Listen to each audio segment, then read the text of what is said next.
ಎಲ್ಲ ನನ್ನ ಕಾಳಿಪೀಠದ ವೀಕ್ಷಕರಿಗೆ ಶರಣಾರ್ಥಿ. ಎಲ್ಲರಿಗೂ ಭಗವಂತ ಒಳ್ಳೇದ್ ಮಾಡ್ಲಿ. ಇವತ್ತು ಮನುಷ್ಯ ಹುಟ್ಟಿನಿಂದ ಸಾಯುವ ತನಕ ಒಂದಲ್ಲ ಒಂದು ಸಮಸ್ಯೆ ಒಳಗೆ ಹಾಕೊಂಡು ಎಣುತ್ತಲೇ ಇರ್ತಾನೆ.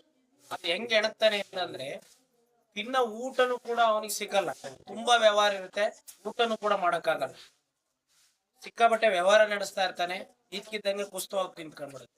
ಭೂಮಿ ಒಳಗೆ ಇದ್ಕಿದ್ದಂಗೆ ಬೆಳೆ ಕಮ್ಮಿ ಆಗುವಂತ ಒಂದು ಪರಿಸ್ಥಿತಿ ಬಂದ್ಬಿಡುತ್ತೆ.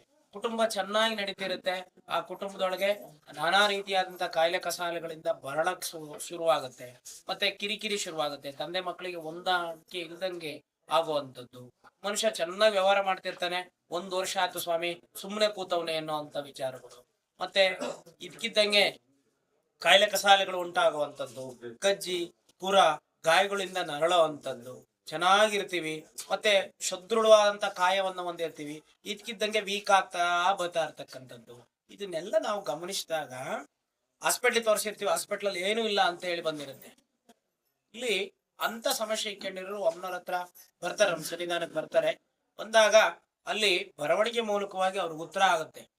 ಇಲ್ಲಪ್ಪ, ಕಾಣದ ಕೈ ಏನೋ ಕೆಲಸ ಮಾಡಿದೆ, ಅಥವಾ ನಿಮಗೆ ಮದ್ದು ಬಿದ್ದಿದೆ, ಅಥವಾ ಯಾವ್ದೋ ಒಂದು ಕಪ್ಪು ಪ್ರಯೋಗ ಆಗಿದೆ, ಹಾಗಾಗಿ ನಿಮ್ ವ್ಯಾಪಾರ ವ್ಯವಹಾರ ಇದಕ್ಕಿದ್ದಂಗೆ ಡೌನ್ ಆಗ್ತಾ ಬರ್ತಾ ಇದೆ, ಮನೆ ಒಳಗೆ ಕಿರಿಕಿರಿ ಶುರುವಾಗ್ತಾ ಇದೆ, ಭೂಮಿ ವಿಚಾರದೊಳಗೆ ಕೋರ್ಟ್ ಕಚೇರಿ ವಿಚಾರಗಳು ಇದಕ್ಕಿದ್ದಂಗೆ ಶುರುವಾಗಿದ್ದಾವೆ.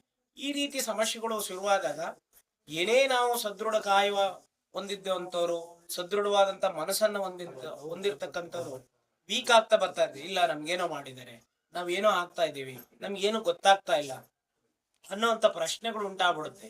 ಆ ಉಂಟಾದಾಗ ಅನೇಕ ದೇವಸ್ಥಾನಗಳಿಗೆ ಹೋಗ್ತೀವಿ, ಪಂಡಿತರನ್ನ ಹಿಡ್ಕಂತೀವಿ, ಗುರುಗಳು ಹಿಡ್ಕಂತೀವಿ, ಎಲ್ಲಿ ಹೋದ್ರೂ ಕೂಡ ಪರಿಹಾರನೇ ಸಿಗಲ್ಲ. ಯಾಕಪ್ಪ ಸಿಗಲ್ಲ ಅಂತಂದ್ರೆ, ಮೂಲ ಸಮಸ್ಯೆಗಳಿಗೆ ಕೈ ಹಾಕಲ್ಲ ಯಾರು ಕೂಡ. ಮೂಲ ಸಮಸ್ಯೆಗಳಿಗೆ ಕೈ ಹಾಕ್ಬೇಕು.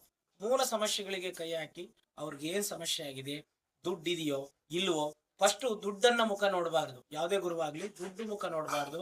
ಮೊದಲು ಆ ಮನುಷ್ಯ ಬಂದ, ಅವನಿಗೇನು ಸಮಸ್ಯೆ ಆಗಿದೆ, ಕೂತು ಸಮಾಧಾನವಾಗಿ ಆ ರೀತಿಯಾದಂತ ಸಮಸ್ಯೆಗಳಿಗೆ ಕಾರಣ ಏನು ಅಂತ ಹುಡುಕ್ಬೇಕು.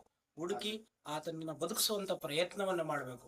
ಆ ಬದುಕಿದ ಅಂತ ಅಂದ್ರೆ, ನೀವು 1,000 ದಕ್ಷಿಣೆ ಕೇಳೋದಕ್ಕೆ 10,000 ತಂದು ಕೊಡ್ತಾನೆ ಅಂತ ಉದಾಹರಣೆಗಳು ನಮ್ಮ ಕ್ಷೇತ್ರದಲ್ಲಿ ಸಾವಿರಾರು ಇದೆ.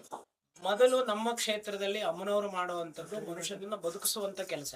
ಆ ಬದುಕಿಸಿದಾಗ ಏನು 1,001 ರೂಪಾಯಿ ಅಂತ ಹೇಳಿರ್ತೀವಲ್ಲ, ಆ 1,001 ರೂಪಾಯಿ ಇಲ್ದಲೇ ಇರ್ತಕ್ಕಂಥವ್ರು ಬರುವಂಥದ್ದು ನಮ್ಮ ಕ್ಷೇತ್ರ. ಯಾಕೆಂದ್ರೆ ನಾವು ಮಾಧ್ಯಮದಲ್ಲಿ ಅನೇಕ ಎಪಿಸೋಡ್ಗಳನ್ನು ನಾನು ಹೇಳಿದೀನಿ, ನಿಮ್ಮ ಹತ್ರ ದುಡ್ಡು ಇರೋದೇ ಬೇಡ, ದುಡ್ಡಿರ್ಲಿ ಇಲ್ದಲೇ ಹೋಗ್ಲಿ, ಸಮಸ್ಯೆ ಯಾರನ್ನು ಬಿಟ್ಟಿಲ್ಲ, ಎಲ್ಲರನ್ನೂ ಕಾಡುತ್ತೆ, ಇರ್ಲಿ ಇಲ್ದಲೇ ಹೋಗ್ಲಿ, ಬನ್ನಿ ನಮ್ಮ ಕ್ಷೇತ್ರಕ್ಕೆ ಅಂತ ನಾನು ಕರೆದಿರೋದು ಉಂಟು.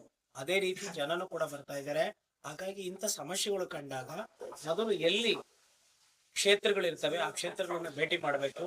ಭೇಟಿ ಮಾಡಿದಾಗ ಬರವಣಿಗೆ ಮೂಲಕ ಉತ್ತರ ಕೇಳಬೇಕು, ಏನಾಗಿದೆ ನಮ್ಗೆ, ಇಮಿಡಿಯೇಟ್ಲಿ ಅದನ್ನ ಬಗೆಹರಿಸ್ಕೊಳ್ಳುವಂತ ಕೆಲಸವನ್ನ ಮಾಡ್ಬೇಕು. ಇಲ್ಲದೆ ಹೋದ್ರೆ ಏನಾಗುತ್ತೆ ಅಂದ್ರೆ, ಇದನ್ನ ಬಿಟ್ಕಂತ ಬಂದ್ರೆ, ನೆಗೆಟಿವ್ ಅನ್ನ ಬಿಟ್ಕಂತ ಬಂದ್ರೆ ಕೈಕಾಲುಗಳೇ ಹೊರಟೋಗಿರುತ್ತೆ, ಕಣ್ಣೇ ಹೊರಟೋಗಿರುತ್ತೆ, ಆ ಮೈಂಡೇ ಬ್ಲಾಂಕ್ ಆಗಿರುತ್ತೆ.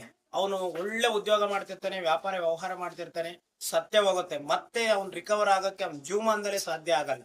ಅಂತ ಪರಿಸ್ಥಿತಿಗಳು ನಿಮ್ಗೆ ಉಂಟಾಗಿದಾವ, ಬನ್ನಿ ಕ್ಷೇತ್ರಕ್ಕೆ, ನಮ್ನೂರು ಬರವಣಿಗೆ ತಗೊಳ್ಳಿ, ಒಂದೇ ಒಂದು ಕಟ್ ನಿವಾರಣೆ ಮಾಡಿಸ್ಕೊಳ್ಳಿ ಸಾಕು. ಅಂತ ಸಮಸ್ಯೆ ಏನೇ ಇದ್ರು ಕೂಡ ಆ ತಾಯಿ ನಿವಾರಣೆಯನ್ನ ಮಾಡ್ಕೊಂಡು ಬರೋ ಅಂತದ್ದು ಬಹಳ ವಿಶೇಷ. ಮತ್ತು ನಮ್ಮ ಕ್ಷೇತ್ರದಲ್ಲಿ ಭಾನುವಾರ ಶುಕ್ರವಾರ ಬಹಳ ವಿಶೇಷ. ಇನ್ನೂ ವಿಶೇಷ, ಅಮಾವಾಸ್ಯೆ ಹುಣ್ಣಿಮೆಯಲ್ಲಿ ಶತ್ರು ನಿಗ್ರಹ ಹೋಮ ಬಹಳ ವಿಶೇಷವಾಗಿ ನಡೆಯುವಂತದ್ದು. ಇಲ್ಲಿ ಯಾವುದೇ ರೀತಿಯಾದಂತಹ ಹಣ ಅಪೇಕ್ಷೆ ಇರೋದಿಲ್ಲ. ಈ ರೀತಿ ಸಮಸ್ಯೆಗೊಳಗಾಗಿದ್ದೀರಾ, ಬನ್ನಿ ಕ್ಷೇತ್ರಕ್ಕೆ. ನಿಮ್ಮ ಮನೆಯಿಂದ 3 ತೆಂಗಿನಕಾಯಿ 3 ನಿಂಬೆಹಣ್ಣು ತಗೊಂಬನ್ನಿ ಸಾಕು. ಇಲ್ಲಿ ಯಾವುದೇ ರೀತಿಯಾದಂತ ಪರಿಹಾರವನ್ನ ಮಾಡಿ ನಿಮ್ಮನ್ನ ಸಂತುಷ್ಟಿಗೊಳಿಸಿ ಆ ತಾಯಿ ಕಳಿಸಿಕೊಡುವಂಥದ್ದು ಬಹಳ ವಿಶೇಷವಾಗಿದೆ. ಆಡಂಬರ ಎಲ್ಲಿ ಇರುತ್ತೋ ಅಲ್ಲಿ ಧರ್ಮ ಇರಲ್ಲ, ಧರ್ಮ ಎಲ್ಲಿ ಇರುತ್ತೋ ಅಲ್ಲಿ ಆಡಂಬರನೂ ಇರಲ್ಲ, ಲಕ್ಷ್ಮಿನೂ ಇರಲ್ಲ. ಎಲ್ಲಿ ಶಾರದೆ ಇರುತ್ತೋ ಅಲ್ಲಿ ಶಾರದೆ ಇರೋ ಜಾಗದಾಗ ಲಕ್ಷ್ಮಿ ಇರಲ್ಲ. ಹಾಗಾಗಿ ನೀವು ನಿಮ್ಗೆ ಹೇಳೋವಂಥದ್ದು ಇಷ್ಟೇ, ಯಾರು ನಿಮ್ಮನ್ನ ಕೆಡುಕು ಮಾಡಿ ಆಟ ಆಡಿಸ್ತಾ ಇದ್ದೀರಾ, ಯಾರು ಎದ್ರದ್ ಬೇಡ, ಬನ್ನಿ ಕ್ಷೇತ್ರಕ್ಕೆ. ಆ ಕೆಡುಕನ್ನ ರಿವರ್ಸ್ ಮಾಡಿ ಸಾಕು. ಅಮಾವಾಸ್ಯೆ ದಿವಸ ಈ ಕ್ಷೇತ್ರದಲ್ಲಿ ರಿವರ್ಸ್ ಮಾಡುವಂಥದ್ದು, ಹಿಂದಿರುಗಿಸುವಂತ ಕಾರ್ಯ ಬಹಳ ಸುಭಿಕ್ಷವಾಗಿ ಆ ತಾಯಿ ಮಾಡ್ಕೊಂಡ್ ಬರ್ತಾ ಇದ್ದಾಳೆ. ನಿಮ್ಗೆಲ್ಲರಿಗೂ ಒಳ್ಳೇದಾಗ್ಲಿ. ಈ ರೀತಿಯ ಸಮಸ್ಯೆ ಇದೆಯಾ, ಬನ್ನಿ ಬರವಣಿಗೆ ಕೇಳಿ, ಒಂದು ತಡೆ ನಿವಾರಣೆ ಮಾಡಿ ಕೇಳಿ ಸಾಕು. ಈ ರೀತಿ ಸಮಸ್ಯೆಯನ್ನ ನಿವಾರಣೆ ಮಾಡ್ತಾಳೆ. ದುಡ್ಡಿರ್ಲಿ ಇಲ್ದಲೇ ಹೋಗ್ಲಿ, ದುಡ್ಡಿಲ್ಲ ಅಂತ ಯಾರು ಎದುರದ್ ಬೇಡ, ಬನ್ನಿ ಕ್ಷೇತ್ರಕ್ಕೆ, ನಿಮ್ಗೆಲ್ಲ ಒಳ್ಳೇದಾಗ್ಲಿ.